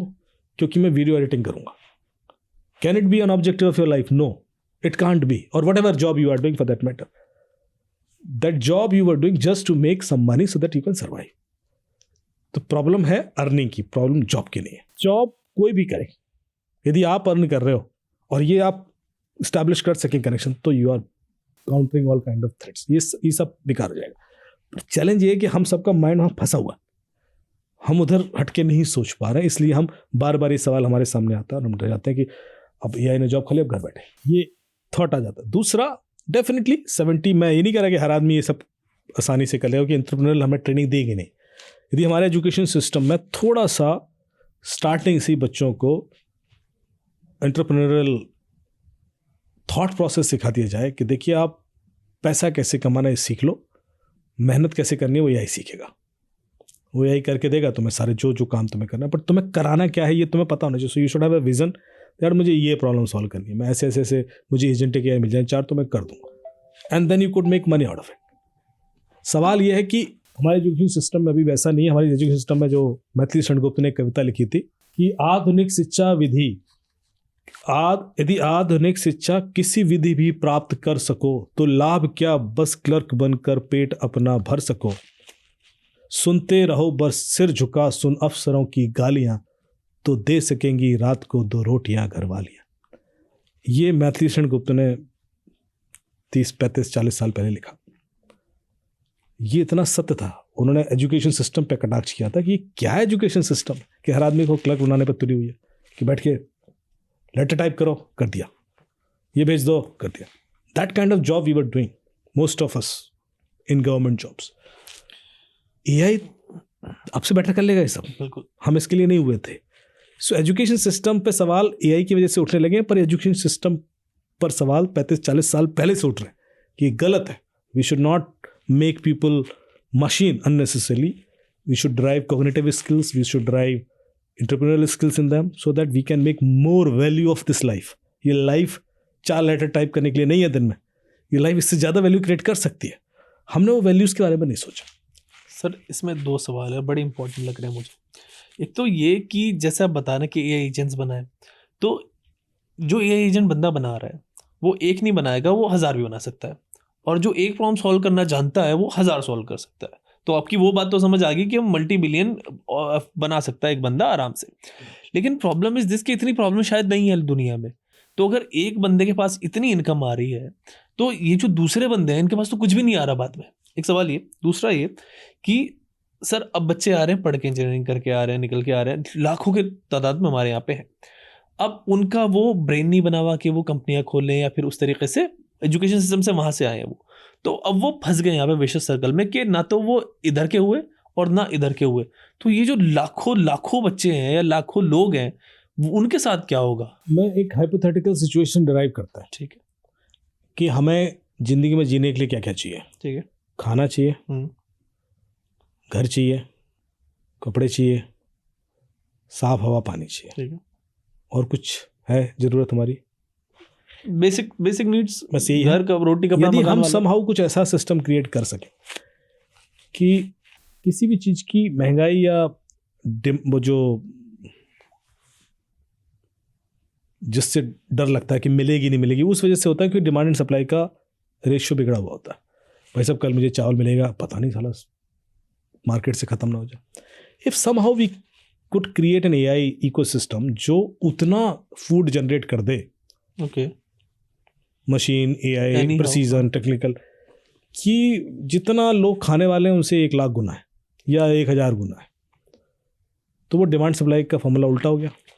ठीक है, तो हमने कहा यार अब फूड तो टेंशन मत लो, ये तो आ ही रहा है, ये तो अपने आप मशीन खिलाती रहेगी आपको, सोलर से एनर्जी आएगी, दिमाग चल रहा है और वो इकोसिस्टम बना हुआ है। It's like that. जैसे कि मैं हमेशा कहता हूँ कि चिड़िया या जो मछली है वो कोई स्टोर करके रखती है चीज़ें, क्योंकि वो इकोसिस्टम का पार्ट है, वो उस तरह से डिज़ाइंड है कि हमें खाने को मिलता ही है। हमने क्या कर रखा है, हमने स्टोर कर लिया, तो उस आने वाले को खाना हम नहीं मिलता क्योंकि वो इधर ही है, तो अब उसी को हम बेचते हैं। सो इट्स लाइक हमने उसको हिला दिया पहले इकोसिस्टम को। बट समहाउ यदि एआई की वजह से वो इकोसिस्टम फूड लेवल पे बैलेंस हो जाए, हेल्थ लेवल पे बैलेंस हो जाए, कि मुझे हेल्थ जाऊँगा, मुझे इलाज मिलेगा, कोई दिक्कत नहीं, तो फिर पैसा क्यों कमाना है? ये सवाल आएगा। बिल्कुल, कि अभी आपकी जो 80-90% लोगों की जो पैसा कमाने की जरूरत है वो बेसिक नीड की वजह से है। बिल्कुल, और उनको रिसोर्ट नहीं चाहिए, उनको एब्स्टीन आइलैंड 2 रोटी आराम से मिल जाए। That's it. Can we create a system जहाँ पर वो 2 रोटी आराम से उसको इंश्योर हो जाए, और उसको एजुकेशन इंश्योर हो जाए और हेल्थ इंश्योर हो जाए, जहाँ पर मशीनें काम कर रही हों, और ये डेमोक्रेटिक तरीके से सिस्टम बन जाए। हम जो हाइपोथेटिकल सोच रहे हैं, हाँ बिल्कुल, तो हमें नौकरी की ज़रूरत नहीं है, हमें एज एन इंसान इवॉल्व होने की ज़रूरत होगी। हो सकता है कि उसकी वजह से साइड इफेक्ट्स भी हों। देखिए, इंसान यदि बिजी नहीं रहेगा ना सर वो खुराफात करेगा, फिर क्या कहते, खाने को तो मिल रहा है। और ऐसा होता है, जैसे यूके वगैरह में जाइए तो आप जो बेरोजगार लोग हैं उनको एक भत्ता मिलता है कि भाई आपको इतना तो मिलेगा ही। तो उस वजह से वो कई बार जॉब करना भी नहीं चाहते क्योंकि इतना तो मिल रही है। It's like that. तो काहिलियत जिसको कहते हैं वहाँ जाती है, या वो फिर अपनी एनर्जी नेगेटिव चीज़ों में लगाते हैं। हमें इंसान को बिजी भी रखना है, टास्क है। हमें इंसान को यदि हमने बिजी नहीं रखा, जैसे आप आर्मी में जाइए तो आर्मी में क्या होता है ना कि अब डेली तो लड़ाई हो नहीं रही, बिल्कुल रूटीन है, तो आदमी तो फालतू है कायदे से देखा जाए। तो जो कर्नल ब्रिगेडियर जो होगा ना, उसका काम होता है कि इनको बिजी रखो, मतलब लिटरली वो कहेंगे साहब ऐसा करो, प्लाटून ये गार्डन साफ करेंगे, इस पर एक स्ट्रक्चर बनाएंगे और ये स्ट्रक्चर मुझे 3 दिन के अंदर चाहिए। तो वो पूरा काम करके स्ट्रक्चर फिर 3 दिन बाद आएगा, प्लाटून स्ट्रक्चर को तोड़ दो, अब ये बनाएंगे आप। वो ये भी करा सकते हैं, I am making it literally in hypothetical but keeping busy, because वो बिजी रहेंगे, फिजिकल वो होता रहेगा तो दे आर ऑलवेज, नहीं तो वो जंग पड़ जाएगी। सो वो भी एक चैलेंज है कि it's not about just to insure your food और लाइफ सेविंग थिंग्स, बट हमें कोई ना कोई इंगेजमेंट चाहिए जिसकी वजह से वो इंसान बिजी। अभी इंसान कुछ नहीं, रील देखने में बिजी है सुबह से शाम से, तो उसको फ़र्क नहीं पड़ रहा है, उसको यदि खाने को मिल रहा है और वो 18 घंटे रील में बिजी है तो वो चिल। पर that will also create side effects, depression create करेगा, एंजाइटी क्रिएट करेगा, नींद नहीं आएगी। बॉडी को मेहनत करने के लिए बनाया गया, बॉडी को जब तक आप दौड़ाओगे नहीं, पसीना नहीं निकलेगा तो उसके साइड इफेक्ट्स होंगे। सो मुझे चैलेंज वो है कि हम बिजी कैसे करें, इट्स नॉट अबाउट, और job is one of the way of doing it. लेकिन आई डोंट थिंक कि job is the only way of doing it, there could be other such interesting facts, creatively भी busy करें। जैसे जो लोग theatre कर रहे हैं वो भी तो बिजी हैं and they are also passionate, content एक अलग लेवल का वो है। या स्पोर्ट्स जो लोग कर रहे हैं, they are also practicing, making themselves better as in.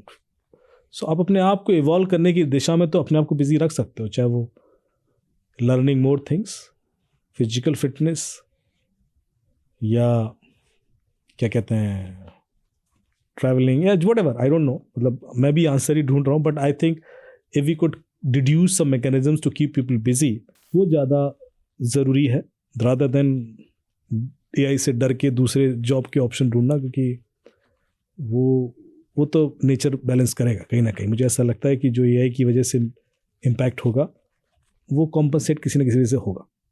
You will definitely create new job opportunity, उसके बारे में बहुत डिस्कशन हो चुका है कि इस तरह की जॉब आ जाएंगी, उस तरह की जॉब आ जाएंगी, और ये एकदम से तो होने वाला है नहीं।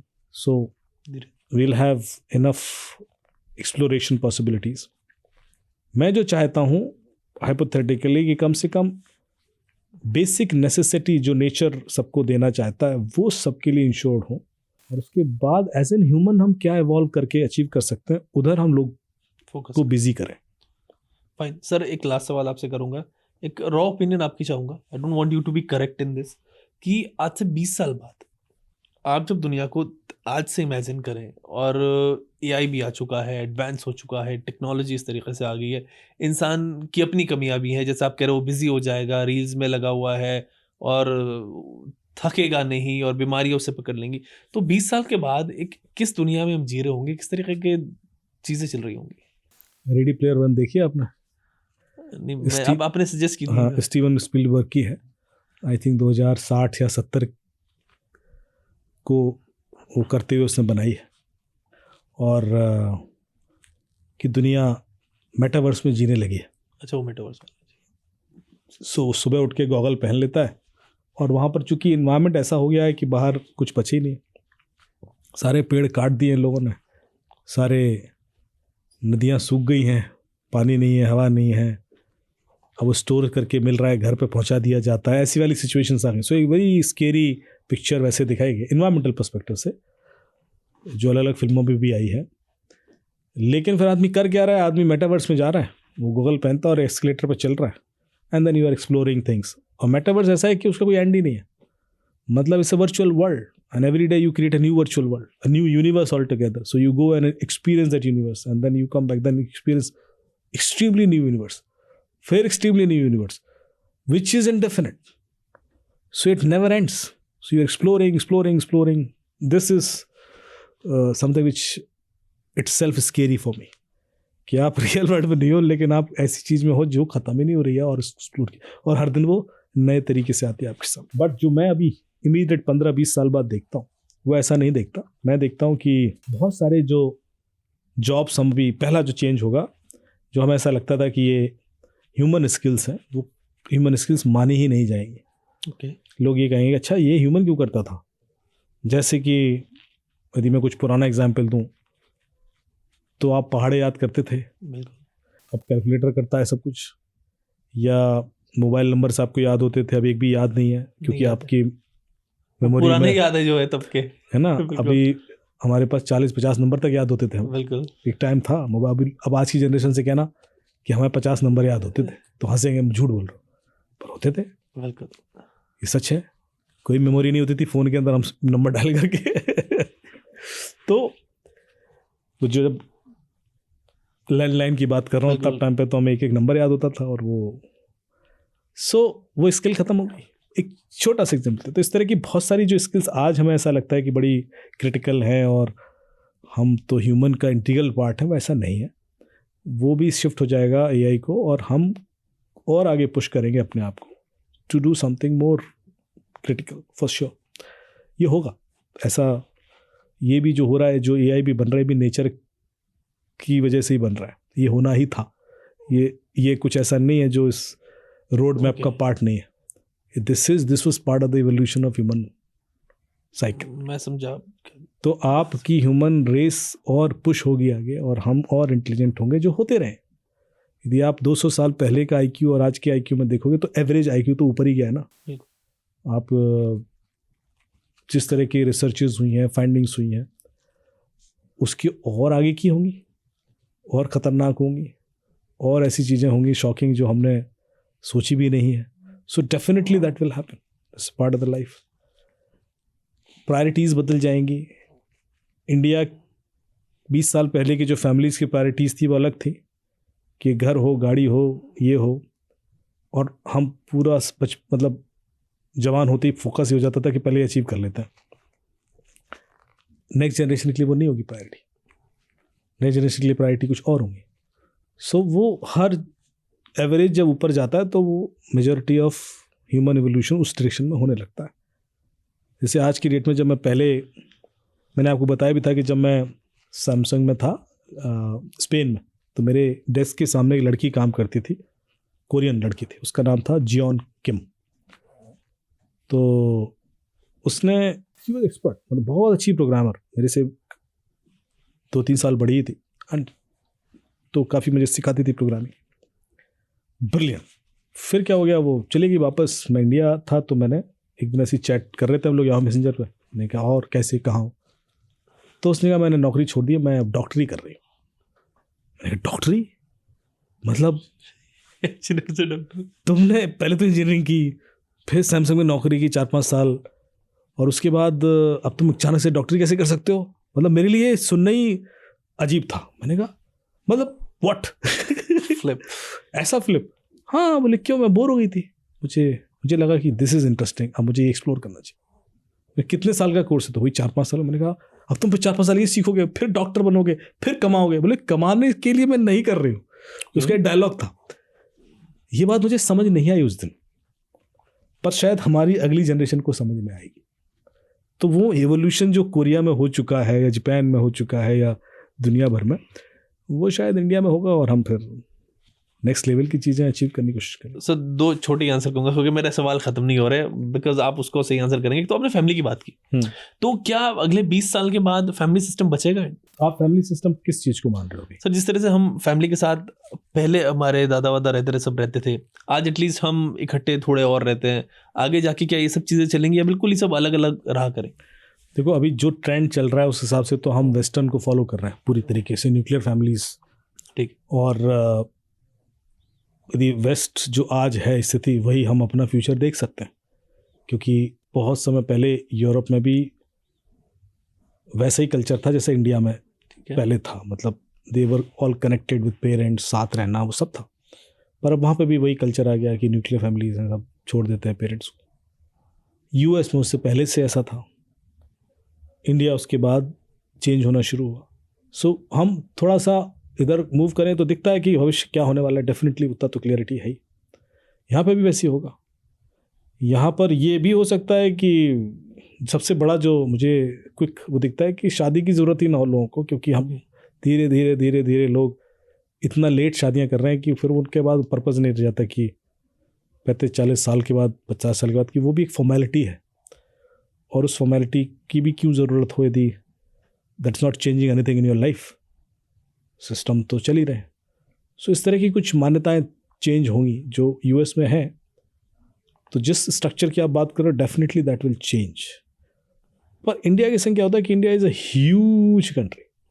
कुछ चेंज होते हैं जो टॉप 5% में दिखते हैं, पर दैट डजंट मीन कि वो 95% भी उसी तरह से चेंज हो जाएगा। वो 95% को चेंज होना, अभी हमारे देश में ना 4 जनरेशन जी रही हैं। सही कह रहे हैं। तो जो चेंज दिखता है हमारे आसपास तो दिखने लगता है क्योंकि हम मेट्रोज में हैं। बिल्कुल।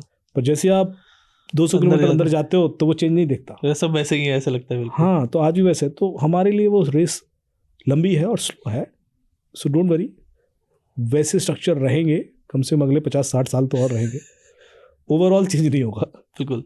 सर एक लास्ट सवाल भी है मेरे पास, इससे पहले आप कंक्लूड करें। ये कि आपने कहा था कि ह्यूमन स्किल का इवोल्यूशन हो रहा है हमारा, और मैं समझा उसको आप ये कहना चाह रहे थे कि एआई भी एक नेचर का वही पार्ट है कि इंसान को जो करना था वो करे, ये आप कहना चाह रहे थे। तो इंसान की जो आपने कहा था ये स्किल नहीं है उसकी कि याद रखना, तो इंसान की स्किल क्या है और इंसान को फिर करना क्या था? नहीं, ये सब स्किल थी इंसान की। इंसान को ये करना ही था और इसी रास्ते से आगे जाना था। यदि हम तो डेस्टिनेशन सर क्या है? हाँ, यदि हम वो पहले व्हील नहीं बनाते या आग नहीं जलाते तो आज यहाँ तक भी नहीं आते। लेकिन हम आग खुद नहीं जलाते हैं, अब हम लाइटर से जलवा लेते हैं, या माचिस है, या जो भी रीज़न है, या जो व्हील है वो और सोफिस्टिकेटेड हो गए। सो कई सारी स्किल्स जो कुम्हार की होती थी अब नहीं चाहिए हमें। अब we can do it through. कपड़े धोने की स्किल्स होती थी भाई, अब नहीं चाहिए, कपड़ा धुल जाता है।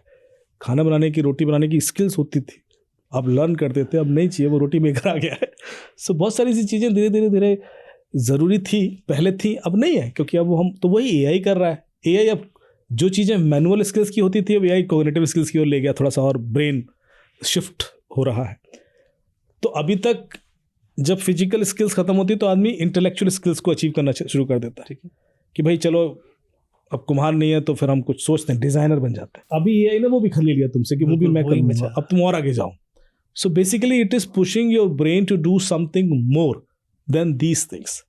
वो धीरे धीरे sir what is that more? अभी मैं एक्चुअली नहीं उतना कह सकता कि हो सकता है कि हमारे अंदर कुछ ऐसी शक्तियां हो जो हमें पता नहीं है, और वो इसलिए नहीं पता क्योंकि हमें उतना पुश ही नहीं किया गया है। ठीक है। हम अभी जितना भी % ब्रेन का यूज़ कर रहे हैं उसके हिसाब से वो हमें नहीं दिख रहा। हो सकता है कि हम जब फोर्स किए जाएं ब्रेन पे या किसी भी रीज़न से, तो हम उन शक्तियों को जानना या समझना या यूज़ करना शुरू कर दें।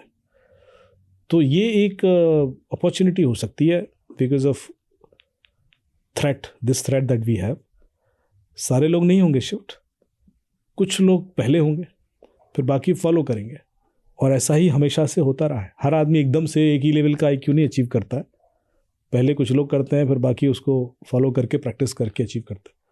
सो कुछ लोग जो ब्रेक करेंगे मिथ कि देखिए यार ब्रेन में ऐसा भी था जो हमने नहीं किया, and with support of AI of course, जब आपके पास ऐसे पैर होंगे जिससे आप और तेज़ दौड़ सको, तो इंसान विद मशीन एक नई ब्रीड जन्म दे देगा जिसमें इंसान भी होगा और मशीन भी होगी। तो हमारे ब्रेन में कुछ चिप्स इम्प्लांट होंगी, हमारे बॉडी में कुछ सेंसर्स इम्प्लांट होंगे। They will increase our capacities कि you can do much more inhuman thing. Inhuman things matlab I'm not saying that negatively, I'm saying that which is not possible in today's context, but it is possible in future कि मैं less oxygen में भी survive कर जाऊँ, या मैं space में ज़्यादा दिन तक रह पाऊँ, या मैं अपनी एज एलिंगुएट कर पाऊँ, या मैं अपनी ब्रेन पास ऑन कर पाऊँ, या मैं मतलब व्हाटएवर नॉलेज रीस्टोर करके क्लाउड पर I can be eternal eventually. So all these things. Sir मेरे हिसाब से ना पॉडकास्ट अब स्टार्ट हुई है, लेकिन इसको यही खत्म करेंगे और यहाँ से अगला पॉडकास्ट स्टार्ट करेंगे कि एआई किस तरीके से चेंज करेगा। आपने दो तीन चीज़ बड़ी इंपॉर्टेंट बता दी है लोगों के लिए कि ब्रेन ट्रांसफ़र करना, ब्रेन की मेमोरी ट्रांसफ़र करना, प्लस क्लाउड पे अपनी ब्रेन मेमोरी स्टोर करना, एंड देन वो आगे चल सके। मतलब दिस वुड बी, इसको सर डिस्कस करेंगे। आज के लिए इतना ही रखते हैं। आपने वक्त दिया सर, उसके लिए thanks. Thank you so much everyone. Keep watching, keep following. बीच में व्यूज़ गिर रहे हैं, इसे ध्यान रखना भाई, शेयर करते रहना। Thank you.